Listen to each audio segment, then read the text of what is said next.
जुहार आपण मानकु DPL news स्वागत करुचे मुसागर जेन आसंतु देखिबा प्रमुख खबर।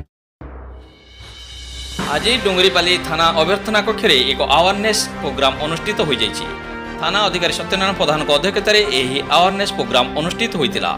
गत 2024 जुलाई मासरू देश में लागू होता नूतन आईन विषय थाना अधिकारी पुंखानुपुंख भाव में समस्त को बुझाई।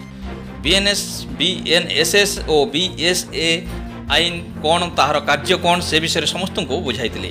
सब इन्स्पेक्टर टंकधर छत्रिया नूतन आईन रे नागरिक मानकर अधिकार उपरे सरकार जो नियम लागू करछन्ती ताहा बुझाई। यही कार्यक्रम में सांबादिक समाजसेवी बुद्धिजीवी ड्राइवर संघर सदस्य और विभिन्न संगठन सदस्य उपस्थित थिले। गत 2024 जुलाई मासरू यह नियम कानून लागू होइतिबारु से विषय में जनसाधारण किभଳି उपकृत होउछन्ती मतामत देथिले। यही नुआ आईन किभଳି जन सर्वसाधारण जानिपारिबे और मानि चलिबे सेथिपाई यही अवेयरनेस कार्यक्रम करा जाउछि बोली थाना अधिकारी सत्यनारायण प्रधान कहिथिले।